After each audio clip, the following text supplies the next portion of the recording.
हल कर दिया। ओके, चलिए पिछले दिन हम लोग क्या पढ़े हैं? समुद्री समीर। समुद्री समीर दिन में चल रहा था क्या? अब उसके उलट चलेंगे स्थलीय समीर। आज क्या पढ़ेंगे? स्थलीय समीर। स्थल भाग देखो, पृथ्वी पर सूखा भाग को बोलते हैं स्थल भाग। ये क्या है? मान लो ये स्थल भाग है। ये क्या है? स्थल भाग। स्थल भाग है। ये स्थल है। क्या है? स्थल है।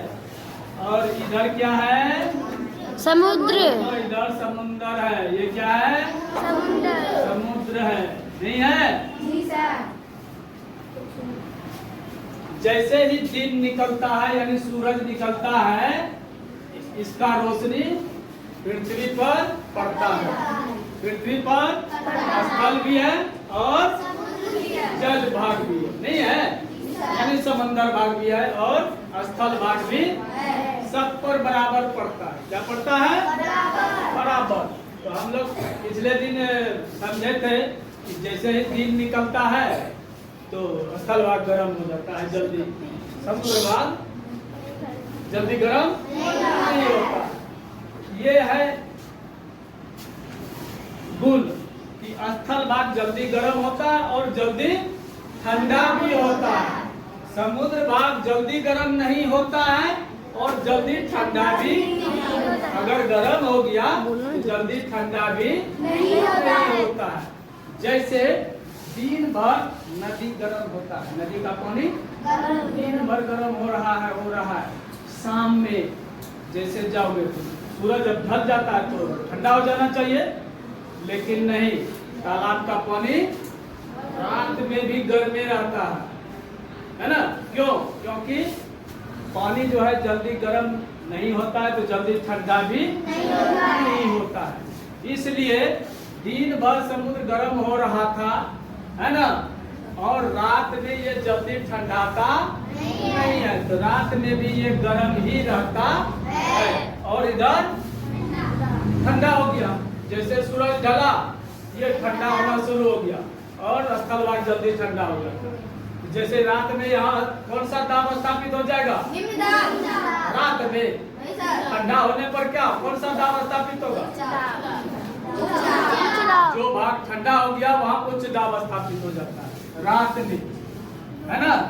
जो भाग ठंडा हो गया वहाँ उच्च दाब। और जो भाग गर्म है अभी, अब देखो रात में समुद्र भाग गर्म है तो यहाँ क्या रहेगा? निम्न दाब नहीं रहेगा।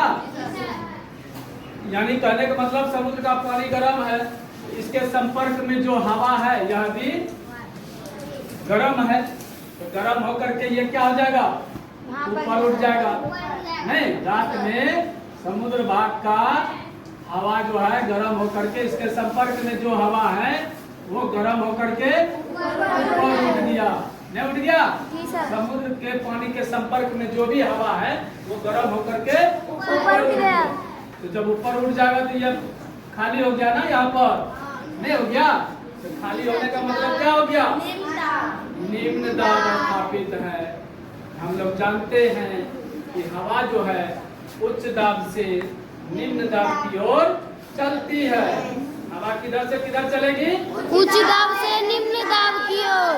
ये समय क्या है? रात का है। ये समय क्या है? रात का। स्थल भाग ठंडा हो गया है, यहाँ उच्च दाब है। समुद्र भाग गर्म है, यहाँ निम्न दाब है। ये भाग खाली हो गया, यहाँ का हवा गर्म होकर के ऊपर हो गया। तो खाली स्थान को भरने के लिए हवा किधर से आएगा? उच्च दाब से। किधर से? स्थल की ओर से है। ये स्थल भाग है, स्थल की ओर की हवा जो है ये चल पड़ेगी समुद्र की तरफ। किधर चल पड़ेगी? समुद्र की तरफ चल पड़ेगी। इसको भर देगा आकर के, फटाक से भर देगा, है ना? इधर से इधर चल पड़ेगी।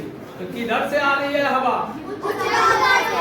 ये भाग कौन सा है? स्थल भाग है। स्थल भाग से जल भाग यानी समुद्र भाग की ओर आ रही है हवा। नहीं, तो स्थल भाग से जब हवा चलेगी तो उसको क्या कहेंगे? स्थलीय समीर। तो उसको कौन सा समीर कहेंगे? स्थलीय समीर किधर से किधर चलती है? हाँ, तो उच्च दाब का मतलब स्थल की ओर से समुद्र की ओर, स्थल से समुद्र की ओर आ रही है। ये रात का घटना। तो स्थलीय समीर कब चलती है? रात में। स्थलीय समीर कब चलेगी? रात में। किधर से किधर चलेगी? उच्च दाब से निम्न दाब। स्थल से समुद्र की स्थल से समुद्र की ओर। उच्च दाब से निम्न दाब की ओर तो चलता ही है, ये तो हवा का गुण ही। तो यहाँ पर बताना है कि ये भाग कौन सा है ना? स्थल भाग। स्थल से समुद्र की ओर है ना हवा चल रही है। क्यों चल रही है? क्योंकि यहाँ निम्न दाब है। ये स्थान खाली है नहीं, समुद्र पर जो है कुछ ऊंचाई तक भाग खाली हो गया, उसको भरने के लिए स्थल की ओर से हवा चल पड़ती है। तो स्थल से हवा चल रही है, इसलिए इसको क्या कहेंगे?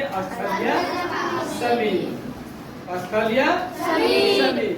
तो स्थलीय समीर कब चलेगा? रात में। रात में। समुद्री समीर दिन में। स्थलीय समीर का चलना जो है रात में होता है, क्योंकि रात के समय समुद्र पर निम्न दाब रहता है, स्थल पर उच्च दाब रहता है। हवा उच्च दाब से निम्न दाब की ओर चलेगी, इसलिए स्थल से समुद्र की ओर हवा चल पड़ती है। इसी को कहते हैं स्थलीय समीर। नहीं, स्थलीय समीर कब चलेगी? रात में। कब चलेगी? रात में। स्थलीय समीर कब चलेगी? रात में। क्यों चलेगी रात में? क्योंकि स्थल भाग ठंडा हो जाता है और समुद्र भाग यहाँ की हवा गर्म होकर के और यहाँ पर निम्न दाब स्थापित हो जाता है, जिसके कारण हवा स्थल की ओर से समुद्र की ओर चल पड़ती है, जिसे स्थलीय समीर। समझ में आया? जी सर। जैसे समुद्री समीर में था दिन में घटना हो रही थी, उसी तरीके से स्थलीय समीर में भी रात की घटना है और वही घटना को प्रदर्शित करना है। जैसे जैसे घटना घट रही है, कैसे घटना घट रही है कि रात का समय जब हुआ, स्थल भाग का नियम है, गुण है, वो जल्दी ठंडा हो जाता है। स्थल भाग जल्दी समुद्र भाग जल्दी ठंडा नहीं होता। तो रात के समय यहाँ गर्म रहता है, यहाँ की हवा गर्म होकर के ऊपर उठ जाती है और ये स्थान खाली हो जाता है, निम्न दाब स्थापित हो जाता है। तो हवा उच्च दाब से निम्न दाब की ओर चलती है। इसलिए ये रात में स्थल की ओर से हवा समुद्र की ओर चल पड़ती है, जिसको स्थलीय समीर कहते हैं। ठीक है जी सर। Thank you.